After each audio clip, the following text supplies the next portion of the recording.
The Battlefield of Europe, 1944. The World War II, Europe, 1944. The Allied forces push forward across enemy territory, racing against time to defeat Nazi Germany. Speed is everything. Every second means survival. Every delay can cost lives. But in the chaos of war, an unexpected obstacle begins to threaten American soldiers. Not tanks, not artillery, but something far simpler. Barbed wire. As U.S. forces advance across France and Germany, hidden steel wires stretched across roads become deadly traps. Vehicles crash, soldiers are injured or killed. Progress slows. But one commander decides this cannot continue. His name, General George S. Patton, the commander who worshipped speed. General George S. Patton was one of the most aggressive and controversial commanders of World War II. He believed in rapid movement, relentless attack, and overwhelming force. To Patton, speed was not just strategy, it was survival. His Third Army became famous for moving faster than any other force in Europe. They advanced hundreds of miles in weeks, overwhelming German defenses before they could respond. But speed creates risk, and on the roads of Europe, danger waited in the form of invisible steel. The hidden threat. German forces developed a simple but deadly tactic. They stretched thin steel wires or cables across roads at neck height. These wires were nearly invisible to fast-moving drivers.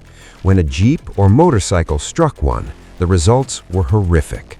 Drivers were thrown from vehicles, soldiers suffered severe injuries, sometimes fatal.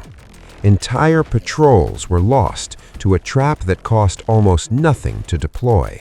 For an army built on mobility, this was unacceptable. The problem reached Patton. Reports of wire-related accidents began reaching headquarters. Jeeps, the backbone of American mobility, were especially vulnerable. The Jeep was light, fast, and open. It carried officers, messengers, and reconnaissance teams, but it offered no protection against hidden wire traps. General Patton demanded a solution. He needed something simple, something immediate, something effective. The improvised solution. The answer came from the battlefield itself. Soldiers began attaching vertical metal rods to the front of their jeeps, tall metal bars rising above the windshield. Some units mounted sharpened edges or cutting blades at the top. The idea was simple. If a wire stretched across the road, the vertical bar would strike it first, cutting or pushing it aside before it hit the driver. A deadly trap became harmless in seconds. Patton approved the idea immediately. Official orders. Military orders typed, soldiers installing cutters across multiple vehicles. What began as improvisation quickly became policy. Patton ordered his units to equip jeeps with wire cutters or wire deflectors. Mechanics across the army began installing them. The devices were crude but effective, often made from scrap metal, welded in field workshops, or shaped from steel rods. The purpose was not comfort or style, it was survival. Engineering simplicity. What began as improvisation quickly became policy.